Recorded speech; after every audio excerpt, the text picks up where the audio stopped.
Bonjour à tous, j'espère que vous allez bien. Aujourd'hui je vous présente un nouveau concept de vidéo. Donc ce sera des vidéos explicatives sur l'histoire de la prestidigitation. J'avais un petit peu annoncé ça dans ma vidéo de présentation, mais enfin bon, voilà.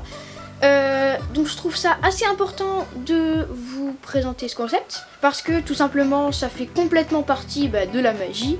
Et de la même manière qu'on pourrait étudier des grands sportifs ou tout ça dans le sport, là on va étudier des grands magiciens ou de grands événements qui sont passés même il y a des siècles dans ces concepts de vidéo. Alors, la vidéo d'aujourd'hui portera sur les grands magiciens de l'histoire. Quand je dis l'histoire, c'est plutôt ancien, parce qu'on s'arrêtera en 1992 avec Dave Vernon. Mais du coup on va étudier une partie des grands magiciens qui ont révolutionné l'histoire de la magie, mais que en réalité peu de personnes les connaissent. Du coup je trouve ça bien de faire une vidéo pour un peu expliquer ça aux gens. Bon du coup c'est parti. Alors du coup on va faire dans l'ordre chronologique, donc on va commencer avec Jean-Eugène Robert Houdin. Donc il est né à Blois en 1805 et il est mort à Saint-Gervais-la-Forêt juste à côté de Blois en 1871.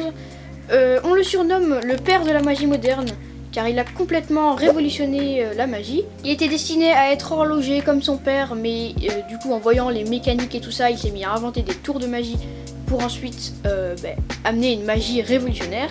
Il a inventé et fabriqué de nombreux petits objets mécaniques comme par exemple le réveil briquet, je crois que c'est son truc le plus célèbre. C'est un réveil, comme un réveil électronique en fait, mais où ça s'ouvrait et il y avait une bougie qui s'enflammait. Son numéro le plus célèbre est quand même, je pense, l'oranger, dans lequel il empruntait une bague à une spectatrice, il la faisait disparaître. Ensuite, un oranger mécanique poussait sur la scène et il ouvrait une des oranges de cet oranger. De cette orange sortaient deux papillons qui tenaient un foulard avec la bague, je crois. Enfin bon, toute une histoire comme ça, c'est son tour le plus célèbre, je pense. Il a écrit de nombreux livres, comme par exemple Comment on devient sorcier, je crois que ça doit être le plus connu. À ce propos, il a un musée dédié à Blois, là où il est né.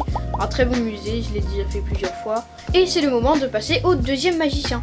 Donc le deuxième c'est Johann Nepomuk Obzinzer, il est austro-hongrois, il est né en 1806 et mort en 1875. Pour tout vous dire, je connais pas trop de choses de lui, mais il est surnommé le père de la magie des cartes. Donc il a complètement révolutionné la magie des cartes. Autant Robert Houdin tout à l'heure, c'était pas des cartes, c'était vraiment de la grande illusion ou des tours de mentalisme. Mais là pour le coup c'est vraiment que des cartes, il faisait que des cartes. Il n'est pas extrêmement connu, mais il a quand même sa renommée de père de la magie des cartes. Ensuite le prochain, donc je pense que c'est incontournable, c'est Harry Kellar. Il est américain, il est né en 1849 et est mort en 1922.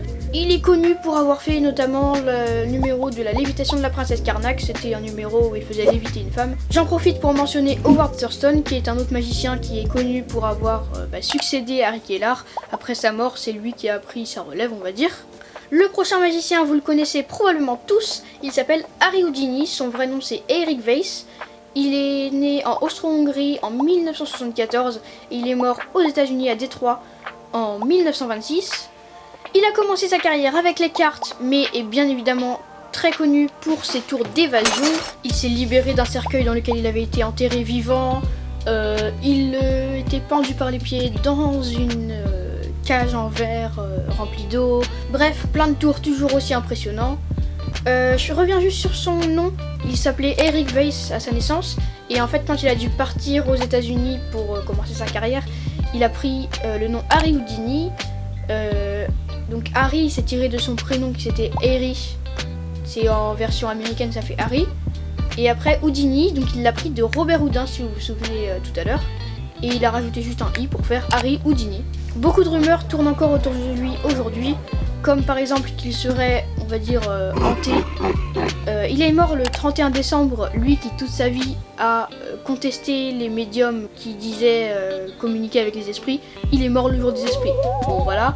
Après il a vécu 52 ans comme 52 cartes d'un paquet de cartes. Et il a vécu 26 ans au 20e siècle et 26 ans au 19e siècle, comme 26 rouges et 26 noirs dans un paquet de cartes. Enfin bon, tout ça c'est juste des rumeurs. Le prochain magicien est Dave Vernon. Alors c'est pas son vrai nom. Son vrai nom c'est David Werner. Il se serait appelé comme ça en référence à un journaliste qui aurait mal orthographié son nom. Il est né en 1894 à Ottawa, au Canada, et il est mort en 1992 à Hollywood. Il est surnommé The Professor car il a appris à beaucoup de grands magiciens qu'on connaît aujourd'hui. Et c'était principalement la cartomagie et aussi la magie des pièces un petit peu. Pour une petite anecdote, Houdini, que je vous ai parlé tout à l'heure, prétendait comprendre n'importe quel tour en le voyant au moins 3 fois. Et bah Dave Vernon lui a fait un tour 7 ou 8 fois, je sais plus. Et Houdini ne l'a jamais deviné. Donc c'est juste la petite anecdote comme ça. C'est maintenant la fin de cette vidéo. Merci de l'avoir regardée. Si la vidéo vous a plu, n'hésitez pas à mettre un like et surtout à laisser un commentaire pour me dire ce que vous en avez pensé. Ça m'intéresse vraiment de savoir ce que vous en avez pensé. Donc mettez-moi vraiment en commentaire ce que vous avez pensé de ce concept. Et puis bah comme d'habitude, hein, abonnez-vous.